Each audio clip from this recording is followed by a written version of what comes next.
Fast and Furious, one of the most iconic movies to come out during the early 2000s during the whole Need for Speed Underground era. But is it all that good of a movie worth watching in 2022?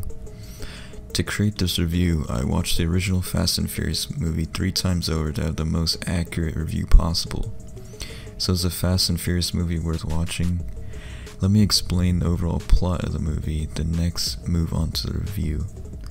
Los Angeles police officer Brian O'Connor must decide where his loyalty really lies when he becomes intrigued with the street racing world he has been sent undercover to destroy.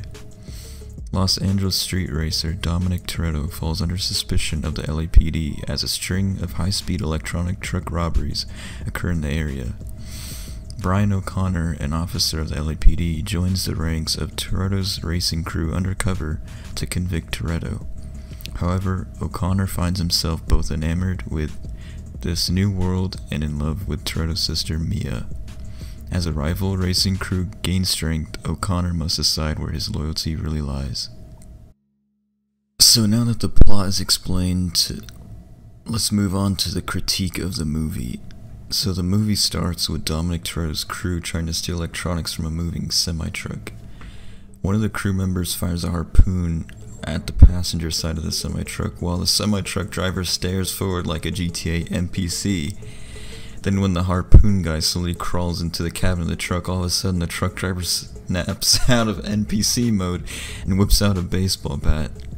Why didn't the truck driver react sooner by swerving the truck around after being shot at? And why does Dominic Toretto's crew even need a harpoon? They could have easily hijacked the truck by either shooting the truck driver or box a semi-truck in with 3 Civics, or better yet, if they knew about the semi-truck with the electronic goods in the first place, they could have looted the trailer or stole the trailer in the first place. So now with the next scene, you see Brian driving his clapped out 1997 Mitsubishi Eclipse. Not only does he shift a 5-speed manual transmission in 7th gear, but you can see as he spins out here, the reverse lights are on, which shows he's a terrible driver.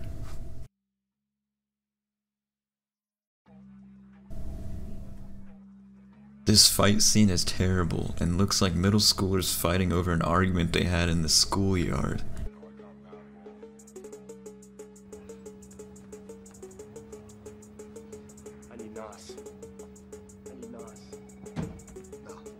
Car topped out at 140 miles per hour this morning.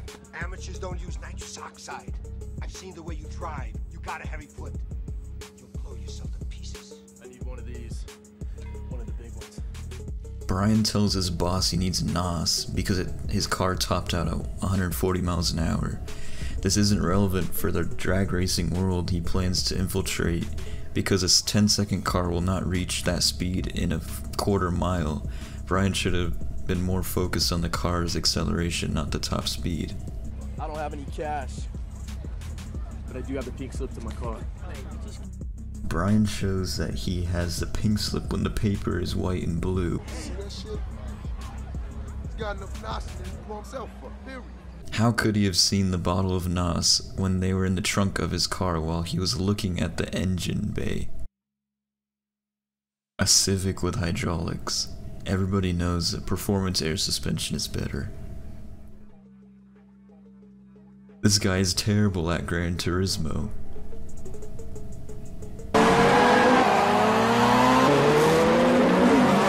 Why does Brian's car torque steer like a 4-wheel drive car when the Mitsubishi Eclipse is all-wheel drive?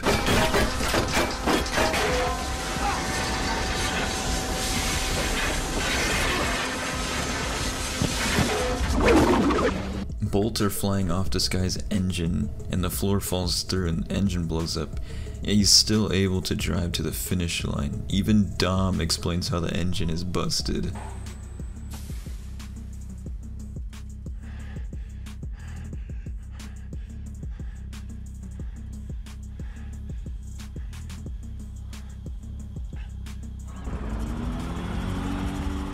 Now me and the mad scientist gotta rip apart the block and replace the piston rings you fried.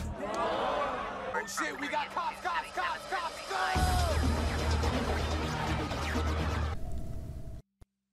How does everyone scatter all at once from one guy talking into one walkie-talkie? Does everyone and their brother have a walkie-talkie at this car race? Why does Dom walk out of the parking garage when he could have easily hid in there? How does Dom not fall through the non-existent floor on the passenger side, and Brian is able to drive away from the police with a blown engine? Why do they follow these guys that point a gun in their face? They're on motorcycles, and they're in a car. They could have easily just crashed into them, knocked them off their bikes, and gotten away. The car catches fire from getting shot, then the car blows up due to NOS, and NOS isn't flammable.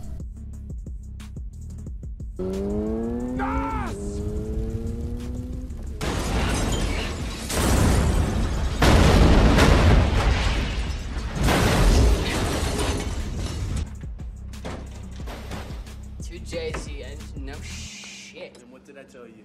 I retract my previous statement. You know what? This will Why is this guy surprised that the Supra has a 2JZ engine? The Supra only came with one engine option, the 2JZ. I'm in the desert called Race Wars, and that's where you'll do it. Race Wars, what a terrible name for a race. Just don't let the Germans find out about this. The guy he nearly beat to death? Toretto did this with a 3/4 inch torque wrench. You can see the latex and the makeup hanging off this guy's face. Drake when he gets caught by the... You can see that they had to put water on the ground because the cars were too underpowered to do a burnout. This guy has a long sleeve polo that magically changes into a tank top. These idiots are still using the same method as last time to rob the truck because it worked out so well in the beginning of the movie.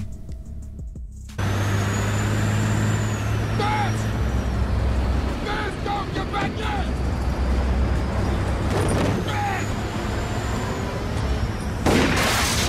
Yeah, this is Officer Brian O'Connor.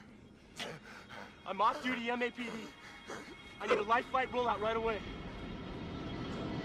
My 20 is Highway 86, mile marker 147. I got one trauma victim, about 24 years of age. He literally did not have to state that he was a police officer. It's not like the EMS is gonna show up faster because he said he was a cop.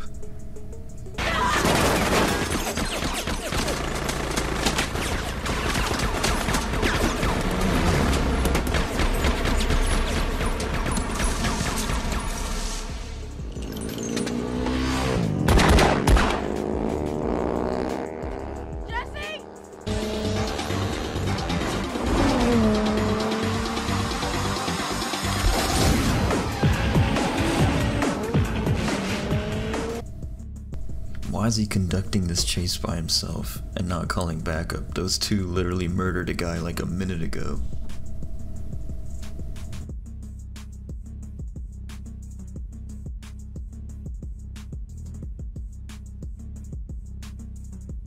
This scene would have been good if it weren't for the cheesy Indian soap opera special effects. In the moment of this crash when the car flips, you can see the stunt driver's orange helmet in the driver's seat. Where is this guy walking to? So to answer your question, is the original Fast and Furious movie from 2001 still worth watching in 2022? No, don't watch this movie.